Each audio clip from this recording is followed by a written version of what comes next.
बुढी गंगा गाउँपालिका अन्तर्गत विशेष गरिकन म सखुवाटोकी कडेरवा सुक्चर र यो तीनटा गाउँसँग एकदमै नजिकसँग जोडिएका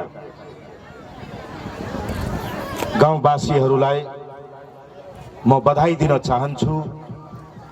म दुहबीवासीलाई पनि बधाई दिन चाहन्छु कि आज बुढी गंगा गाउँपालिकाको सखुवाटोकी घाटमा निर्मित यो झुलङ्गे पुलले सांस्कृतिक सामाजिक जातीय सम्पूर्ण सम्बन्ध हाम्रो हुँदाहुँदै पनि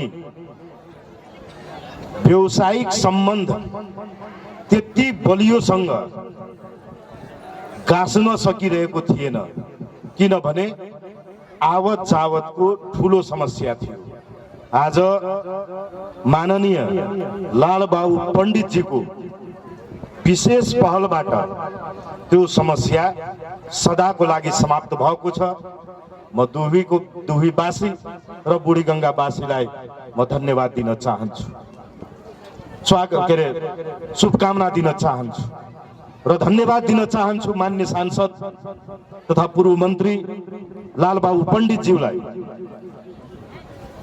आज उपरान्त अब दुहबीवासी र बुढी गंगा गाउँवासीको बीच आर्थिक गतिविधि सञ्चालनको लागि एउटा सहज वातावरण स्थापित गरिदिनु भएकोमा म दुहबीवासीको तर्फबाट विशेष धन्यवाद दिन चाहन्छु। आज दुहबीवासी र बुढी गंगा गाउँवासी विशेष गरिकन यो सखुवाटोकी वासीको लागि एउटा नयाँ बिहानीको सुरुवात भएको छ। विगतको समयमा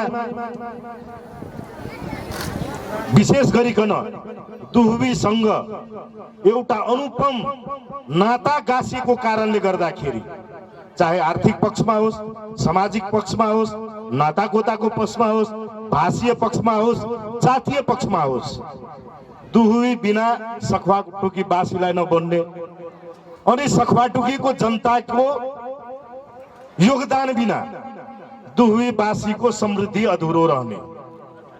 आज त्यो समस्या पनि सदाको लागि समाप्त भएको छ। त्यस कारणले पनि आज सखुवाटोकी वासीको लागि, सुक्चर वासीको लागि, कडेरवा वासीको लागि एउटा नयाँ बिहानीको सुरुवात। म अघि आदरणीय माननीय अमनलाल मोदीजीसँग कुरा गर्दै थिए। उहाँले सुनाउँदै हुनुहुन्थ्यो कि भूमिगत कालमा सबभन्दा सुरक्षित सेल्टर, सुरक्षित बासको लागि यो सखुवाटोकीलाई हामीले रोजेका थियौँ।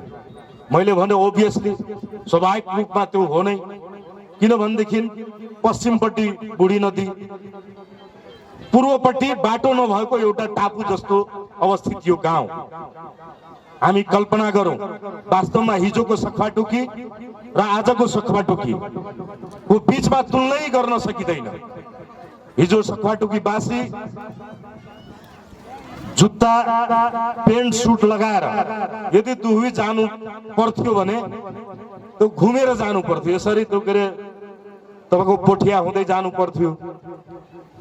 त्योभन्दा पुल नहुँदा झन् त्यो के अरे नेमुवा थाना भएर जानु पर्थ्यो। या मास्तिरबाट जाने हो भनेदेखि तपाईँको खनारको नहर पार गरेर जानु पर्थ्यो। तर अहिले तपाईँको बन्नरझुल्ला घाटमा पनि पुल छ, सखुवाटोकीमा पनि पुल भइसक्यो, यहाँभन्दा तलतिर पनि एउटा पुल छ, तपाईँको के अरे दुहबीको पशुहटिया मा पुल छ। त्यस कारणले अब हामीसँग धेरै वैकल्पिक मार्गहरू भइसक्यो र यो एउटा विकासको नयाँ आधार हामीले हासिल गरेका छौँ। र म भन्दै थिएँ माननीय अमनलाल मोदीज्यूलाई कि त्यतिखेर वास्तवमा यो एउटा टापु जस्तो ठाउँमा उहाँहरूको लागि एउटा सेल्टरको अवस्था थियो भनेदेखि आज एउटा नयाँ पूर्वाधार खडा गर्ने आधार बनेको छ। यो झुलङ्गे पुलको कारणले गर्दाखेरि तपाईको यो छेउछाउको बासिन्दा मात्र होइन, टाढा टाढासम्म जब उसले आफ्नो कानमा यो कुरा सुन्छ कि दुहवीको वाडा नम्बर 4 र बुढी गंगाको यो वाडा नम्बर मलाई थाहा भएन 6 को सकवाटोकी घाटमा झुलङ्गे पुल निर्माण भएको छ। मैले सुनेको छु, मेरै वार्ड अध्यक्षहरू कतिजनाले भन्दै सुनाउँछ मलाई।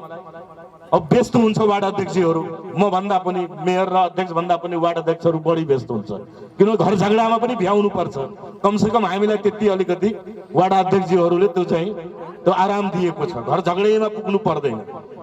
उनीहरूले सुनाउँछन् कि श्रीमतीहरूले त्यो बेल खाना खाइसके पछाडि सुत्ने बेलामा झगडा गर्दो रहेछ अरे। कि तपाईलाई यति समय पनि फुर्सद यति समय पनि निकाल्न सक्नुहुन्न?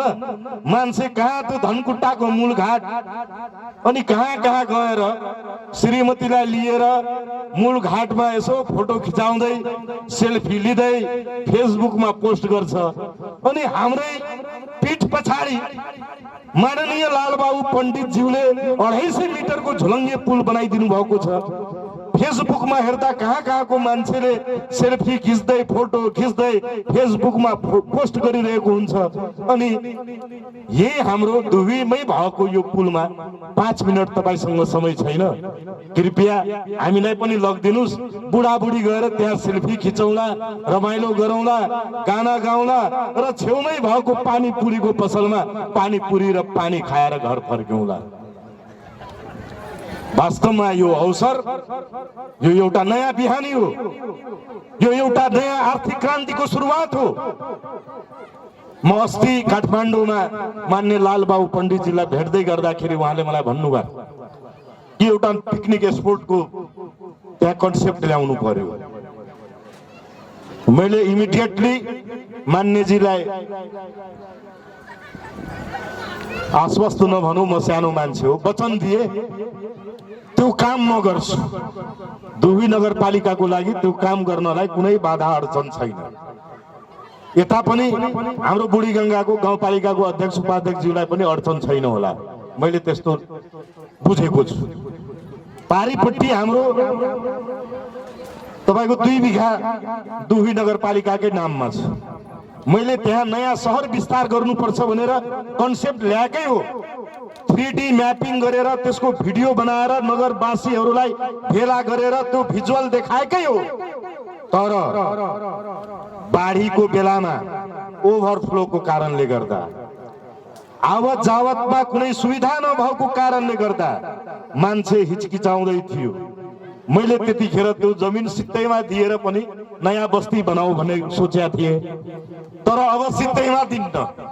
यो दुबईवासी पनि यहाँ हुनुहुन्छ, हाम्रो वार्ड अध्यक्षजीहरू, महिला नेत्रीहरू, क्रान्तिकारी कल्पनाजी, मैना राईजीहरू यही हुनुहुन्छ, सुन्दै हुनुहुन्छ। धेरै आदरणीय व्यक्तित्वहरू दुबईको हुनुहुन्छ यहाँ, होइन? मुस्तिकिमजीहरू सुन्दै हुनुहुन्छ। प्रवीण अग्रवाल लगानीकर्ता नै हो, होइन? युवा इन्टरप्रेनर, ठुलो हिम्मत भएको साथीहरू पनि यहाँ हुनुहुन्छ। त्यसकारणले अब म फ्रीमा दिन्न। अब यो पुल बनिसके पछाडि त्यहाँ एउटा पिकनिक स्पोटको निर्माण हुन्छ, त्यहाँ एउटा पार्कको निर्माण हुन्छ। त्यो कन्सेप्टतिर दुबई नगरपालिका अगाडि बढ्दैछ। त्यहाँ 10-20 जना, 50 जना, 100 जनाले रोजगार पाउँछ। कसैले चटपटीको पसल थाप्छ, कसैले चियाको पसल थाप्छ, कसैले पानीपुरीको पसल थाप्छ, कसैले अघि सत्यनारायणजीले भने जस्तै भक्का, बगिया, चिछौरी र घरचुवा दारूको पनि पसल थाप्नुहुन्छ। कम्प्रिहेन्सिभ डेभलपमेन्ट टाइपको, पिकनिकसँग जोडिएको, सानो पर्यटनसँग जोडिएको त्यो क्षेत्र विकास हुन्छ। मैले त्यति समय दिन सकेको छैन अहिले, किन भन्दाखेरि यो भन्दा पनि ठुलो पर्यटक स्थलको रूपमा तपाईको रानीदेखि किमाथाङका, संखुवा सभाको किमाथाङका चाइनासँग जोड्ने यो 6 लाइनको बाटो विस्तार हुने क्रममा छ। ठुलो औद्योगिक एरिया हो यो। देश विदेशको मान्छेहरू यहाँ बसेर विभिन्न फ्याक्ट्रीहरूमा 2 दिन, 4 दिन, 5 दिनको लागि विभिन्न कामको लागि आउने गर्छ। उनीहरूले वासस्थान मुस्किलले पाउँछ। वासस्थान पाए पनि 2 घण्टा उडले चाहिँ फुर्सद पाएको छ भनेदेखि मनोरञ्जनको लागि कहाँ समय बिताउने भन्ने उनीहरू भौतारिरहेको हुन्छ। दुबईको वाडा नम्बर 7 मा प्राष्टुकीदेखि अलिकति परतिर भवानीपुरदेखि 500-600 मिटर पारीपट्टि तपाईको 27 करोड 85 लाखमा पुल बनेर तयार छ। त्यहाँ 2 लाइनको, त्यहाँ 8 बिघा क्षेत्रफलमा 96 करोडमा वाटर पार्क निर्माण हुन गइरहेको छ। भर्खर महिना दिन अगाडि प्रदेश सरकारबाट 21 करोड 70 लाखको सैद्धान्तिक सहमति लिइसके। नेक्स्ट इयरदेखि 3 वर्षको लागि त्यो पैसा आउँछ। अस्ति भर्खर संघीय सरकार पर्यटन मन्त्री मन्त्रालयबाट हामीले 15 करोडको त्यो प्रक्रियाहरू अगाडि थालिसकेका छौँ। 7 करोडको भइ नै सक्यो। अब बाँकीको 8 करोडको हामीले त्यसमा छौँ। तर अझ 15 करोड थप्नुपर्ने त्यहाँ आवश्यकता छ। दुबी नगरपालिकाको 20 करोड, टिडिएफको 20 करोड ऋण लिएर हामीले त्यो बनाउँछौँ। म त्यतातिर धेरै जान चाहन्न। मैले खालि यति मात्रै आग्रह गरेँ कि दुबी नगरपालिका अहिले त्यहाँनिर सेन्ट्रलाइज भए पनि यो क्षेत्रलाई पनि दुबीको वार्ड नम्बर 3 मा अवस्थित सखुवाटोकी घाटसँग जोडिएको यो झुलङ्गे पुलसँग जोडिएको स्थानलाई हामी यसै पालिदेखि अब एउटा तपाईको माइक्रो लेभलको पर्यटक स्थल भनौँ या पिकनिक स्पोट भनौँ हामी तयार गर्नतिर अगाडि बढ्छौँ। र म माननीय सांसदज्यूलाई आग्रह गर्न चाहन्छु, मैले एकचोटि पहिला पनि भनेको थिएँ सिजबनी बडारामा, म आज फेरि पनि यो जनतालाई साक्षी मानेर, सखुवाटोकीको जनतालाई साक्षी मानेर म उहाँसँग आग्रह गर्न चाहन्छु, तपाईको कन्स्टिट्युएन्सी, तपाईको निर्वाचन क्षेत्र यो बुढी गंगा लगायत कुन पर्छ त्यो मात्रै होइन, तपाईको कन्स्टिट्युएन्सी भावनात्मक रूपमा सैद्धान्तिक रूपमा नभए पनि भावनात्मक रूपमा दुबी नगरपालिका पनि हो। दुबी नगरपालिका पनि नगरपालिका प्रति पनि तपाईले आफ्नो दायित्व त्यतिकै बुझ्नु भएको छ भन्ने दुबीवासीले विश्वास लिएको छ। त्यसकारणले दुबीवासीले आदरणीय मान्य सांसद ज्यूसँग सहकार्य गर्न तयार छ। उहाँबाट पनि केही मार्गनिर्देश होस्, उहाँबाट पनि थोरै मात्रामा भए पनि केही एउटा चाहिँ इकोनोमिकल सपोर्ट होस्, ताकि यसलाई छिटै विकास गरेर हामीले सखुवाटोकी र दुबीको बीचमा एउटा नयाँ जोड्न सकौं। म दुबीवासी भन्दा पनि म बुढी गंगावासीसँग बढी चिन्तित छु। म यस कारणले पनि चिन्तित छु, त्यहाँ मेरो स्वार्थ पनि छ। किन भन्दाखेरि दुबीको कृषि बजार यदि कसैले ठेगेको छ भने, दुबीको हाट बजार यदि कसैको कारणले चलेको छ भने, यदि दुबीवासीले प्रत्येक वर्ष कृषि हाट बजारबाट 50 लाख भन्दा बढी राजस्व सङ्कलन गर्छ भने त्यो कोही कारण हो भनेदेखि त्यो बुढी गंगा हो। सखुवाटोकीको किसान, सुक्चरको किसान, पोठियाको किसान, कडेरुवाको किसान, बनरझुल्लाको किसानको कारणले गर्दाखेरि दुबीवासीको रोजी रोटीमा कोसे ढुङ्गाको काम गरिरहेको छ। त्यसकारणले तपाईहरूलाई मध्यनजर गर्दै आज तपाईहरु यो बाटो हिँड्दै गर्दाखेरि बिपी प्राविदेखि उत्तरतिर 5 बिघा क्षेत्रफलमा अत्याधुनिक हाट बजारको विकास गर्दैछु। म 2.5 करोड जति खर्च गरिसकेको छु। तपाईहरुको आवश्यकतालाई मध्यनजर गर्दै प्रारम्भिक चरणमा 70 टनको कोल्ड स्टोर तयार गर्दैछु। यो लकडाउन नभएको भए कोल्ड स्टोर तयार भइसक्या हुन्थ्यो। 1 महिना लाग्छ। अब त्यो के कुलिङ सिस्टम के गर्ने इक्विपमेन्टहरु ल्याउनको लागि, औजारहरु ल्याउनको लागि आधारहरु खडा भइसक्या छ। तपाईको छानो हालिसक्या छौं हामीले, सेड बन्दै गरेको छ। हाम्रो दुर्भाग्य यसपालि यो के बजेटमा 3.5 अरब प्रदेश सरकारले अघिल्लो वर्ष 76 कै भुक्तानी दिन बाँकी भएको हुनाले गर्दाखेरि यो वर्षको बजेट अहिले प्रदेश सरकारले काट्दैछ। 30% काटिसकेको छ। अरु नपुगेको 3.5 अरबमा 3.5 अरब भनेको 350 करोड त्यति नपुगेकोमा अहिले फेरि काट्दैछ। दुर्भाग्य हाम्रो, तपाईको दुर्भाग्य। 5 करोड हाम्रो हाट बजारमा मैले चाहिँ प्रदेश सरकारबाट पारिसकेको थिए, त्यो 5 करोड प्रदेश सरकारले फिर्ता लगिसकेको छ। होइन भनेदेखि मेरो सपना छ कि सखुवाटोकीको जनता, कडेरुवाको जनता, तपाईको सुक्चरको जनता, पोठियाको जनता, बनरझुल्लाको जनता तपाईको ढाकीमा बोरामा तरकारी लिएर जाँदाखेरि 2-4 बोरा उब्जाउ लिएर जाँदाखेरि बिक्री नहुँदैमा तपाईहरु त्यो के घरमा ल्याएर कुहाउनु पर्ने अवस्था हुँदैन। त्यहाँ कोल्ड स्टोर त्यहाँ हुन्छ, नगरपालिकाले सञ्चालन गर्छ। थोरै पैसामा तपाईहरुलाई हामीले राख्न दिन्छौं अनि त्यहाँनेर अर्को दिन आएर त्यतिकै मूल्यमा बेच्न सक्नुहुन्छ। तपाईहरुले तपाईको घाममा चाहे वर्षामा हावाहुन्ड्रीमा मौसमले तपाईहरुको तरकारी बेच्न तपाईहरुको उपज कृषि उपज बेच्न कुनै किसिमको अप्ठ्यारो हुनु हुँदैन भन्ने त्यो मेरो सपना हो। म त्यतातिर अगाडि बढ्दै छु, तर पनि मैले हिम्मत हारेको छैन। त्यो 5 करोड कटे पनि मैले विभिन्न ठाउँबाट त्यो पहल गर्दै छु। माननीय पूर्व मन्त्री यहाँ उपस्थित हुनुभएको हुनाले गर्दाखेरि र हाम्रो माननीय सांसद, क्रान्तिकारी सांसद, युवा सांसद, म भन्दा पनि उमेरले कान्छो र जोसिलो युवा सांसद अमनलाल मोदीज्यू यहाँ हुनुहुन्छ। मैले 3 दिन 4 दिन अगाडि के संघीय मन्त्रालयमा मैले कुरा गरे, फेरि कृषि मन्त्रालयमा त्यहाँ एउटा डचको प्रोजेक्ट आएको छ। एउटा प्रदेशमा एउटा मात्रै त्यो 10 करोड लगानी सायद हुन सक्छ, त्यो भन्दा बढी पनि हुन सक्छ मलाई लाग्छ। मेरो योजना 12 करोड 37 लाखको थियो, 2-2.5 करोड रुपैयाँ खर्च भइसकेको छ। म आग्रह गर्न चाहन्छु मान्य 2 जना सांसदज्यूहरूलाई कि तपाईको पनि त्यो निर्वाचन क्षेत्र भएको हुनाले गर्दाखेरि, तपाईको पनि त्यो ठाउँ भएको हुनाले गर्दाखेरि यहाँको जनता दुहुवीसँग र दुहुवीको जनता यहाँसँग आत्मीय बन्धनले जोडिएको कारणले गर्दाखेरि त्यो प्रोजेक्ट एउटा प्रदेशमा एउटा मात्रै छ। र मैले कुरा गर्दाखेरि 3-4 दिन अगाडि फोनमा के उत्तर दिनुभयो भनेदेखि 5 बिघा क्षेत्र भएको, जमिन उपलब्ध गराएको, डिटेल प्रोजेक्ट रिपोर्ट तयार भएको, आईई रिपोर्ट तयार भएको, अहिलेसम्म 1 नम्बर प्रदेशमा दुहुवी बाहेक कुनै छैन। मेरो यदि अन्य पहुँचको कारणले कट्यो भने बेग्लै कुरा, होइन भनेदेखि म त के भन्छु भनेदेखि जहाँ हामीसँग लालबाबु पण्डितजी उभिनुहुन्छ, मान्य लालबाबु पण्डितजी पूर्व मन्त्रीजी, जहाँ हामीसँग सखुवाटोकीवासी र दुहुवीवासी कडेरुवावासी बनरझुन्लावासी कोठियावासीसँग जहाँ अमनलाल मोदीजी उभिनुहुन्छ मान्यजी, त्यहाँनिर त्यो प्रोजेक्ट नपर्ने प्रश्न चिन्है खडा हुँदैन। त्यसकारणले मेरो आग्रह छ, यसको विकासको लागि तपाईहरुलाई यो दुहुवीको विकास त्यो मात्र होइन, यो पोठियावासीको विकास हो, त्यो सुक्चरवासीको विकास हो, कडेरुवावासीको विकास हो, त्यो के अरे बनरझुन्लावासीको विकास हो, लाखौं जनताहरूको विकास हो, लाखौं जनताको जनजीविकासँग जोडिएको विकास हो। यहाँको कृषकहरूलाई व्यवसायिक कृषकसँग बनाउने सवालसँग जोडिएको के अरे प्रश्न हो। यहाँको कृषकहरूलाई भोलि लखपति त यहाँको कृषक छँदैछ, करोडपति बनाउनेसँग त्यो जोडिएको त्यो के अरे प्रश्न चिन्हसँग जोडिएको सवाल हो। त्यहाँनिर त्यो आज कोल्ड स्टोर बन्दैछ, अभाव भन्दा फेरि म त्यहाँ बनाउँछु। 5 बिघा क्षेत्रफल छ, स्थानको लागि चिन्ता गर्नु पर्दैन, ठाउँको लागि चिन्ता गर्नु पर्दैन। एग्रो प्रोसेसिङ सेन्टर बनाउनु पर्छ। तपाईको तरकारी बढी उपज भयो भनेदेखि त्यसलाई बाइ प्रोडक्ट बनाएर त्यसलाई बिक्री वितरण गर्ने र किसानलाई डबल आम्दानी गराउने त्यो के अरे जिम्मेवारीसँग जोडिएको छ। त्यो मिल्क प्रोसेसिङ सेन्टरसँग जोडिएको छ। त्यहाँ गाई भैँसी पालन, बाख्रा पालन उत्पादक के अरे उत्पादन गर्ने किसानसँग तिनीहरूको दूध सङ्कलन गरेर उनीहरूलाई व्यावसायिक र धनी बनाउने सवालसँग जोडिएको छ। त्यस कारणले यहाँको किसानसँग जोडिएको हुनाले गर्दाखेरि म नगर प्रमुखको हैसियतले म त 100% 2 जना यहाँ, 1 जना पूर्व मन्त्री र मान्यजी, अर्को पनि मान्यजी भएको हुनाले गर्दाखेरि म त 100% विश्वास छु। अब तपाईहरुले पनि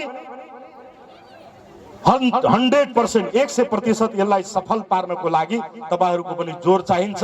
पोठियावासीको जोर चाहिन्छ, सुक्चरवासीको, बनरझुन्लावासीको, कडेरुवावासीको, पर्तिर कोइलपुरको किसान पनि आउनुहुन्छ, तपाईहरुको पनि जोर चाहिन्छ।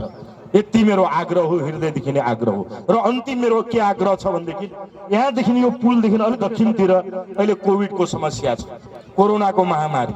तपाईको घर, मेरो घर, फलानुको घर, चिलानुको घर, जसको घरमा पनि त्यो महामारी आउन सक्छ। म भगवानसँग अहिले दशैं आउँदैछ, दुर्गा मातासँग, काली मातासँग प्रार्थना गर्न चाहन्छु यो समस्या हामी मध्येमा कसैको घरमा नजाओस्। कुनै नेपालीको घर, नेपालीले यो समस्याको सामना गर्नु नपरोस्। तर प्रार्थना गर्दैमा हुँदैन, यो समस्या हाम्रो बीचमा, यो चुनौती हाम्रो बीचमा विद्यमान छ।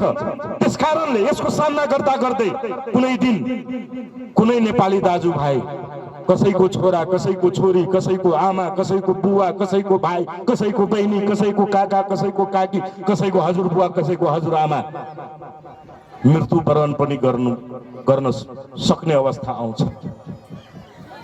दुहुवीमा 3टा डेथ भइसकेको छ। यहाँ दुहुवीवासी पनि भएको हुनाले गर्दाखेरि यो दुहुवीवासीकै लागि यो मेरो विशेष गरिकन बेला बेलामा विरोध गर्न आइदिन्छ, बेला बेलामा भेला भइदिन्छ। यो नगर्नुहोस्। सरकारले हामीलाई के सिकाएको छ? कोरोनाबाट बच्नलाई भौतिक दूरी कायम गर्नुहोस्, सामाजिक दूरी कायम गर्नुहोस् भन्नाले एकअर्कासँग 2 मिटर 1.5 मिटरको दूरीमा बस्नुहोस्, योबाट जोग्नको लागि। मानवीय दूरी कायम गर्न भनेको छैन, मानवीय संवेदनशीलतालाई हामीले कुल्चन भनेको छैन। अनि मेरो घरमा कोरोना नहुने बित्तिकै, मेरो मान्छे मृत्युवरण नगर्नु पर्ने बित्तिकै अनि कसैको भाइ कसैको मान्छे मृत्युवरण गरेछ के दुही नगरपालिका अहिले चाहिँ सरकारको त्यो के निर्णय हो। हाम्रो माथि, तपाईँ माथि, सबै माथि दायित्व छ। जुन पालिकाको हुन्छ त्यही पालिकामा के अरे डेड बोडीलाई, मृतकको बोडीलाई चाहिँ त्यसलाई चाहिँ व्यवस्थापन गर्ने जिम्मेवारी हुन्छ। अनि दुहीको जनता मर्ने, अनि दुहीको जनताले अनि बेला बेलामा सखुवाटोकीको धेरै साथीहरूको जमिन उतापट्टि पर्छ अनि मधुरो स्वरमा पनि विरोध गर्ने, अनि उनीहरूको स्वर नपुगेपछि त्यहाँ पनि छिर्ने, 3 नम्बर र 4 नम्बरमा छिर्ने अनि उचाल्ने। त्यो काम कृपया नगरिदिनुहोस्। भोलि त्यो घटना तपाईँ हाम्रो गाउँमा पनि घरमा पनि हुन सक्छ। अनि त्यतिखेर ल रोडमा फ्याल्दिनुस्, लबारी छोड्दिनुस्, जहाँ सक्नुहुन्छ त्यही लिएर जानुस् या त्यतिकै राख्नुस् भनेर भन्यो भने के हुन्छ?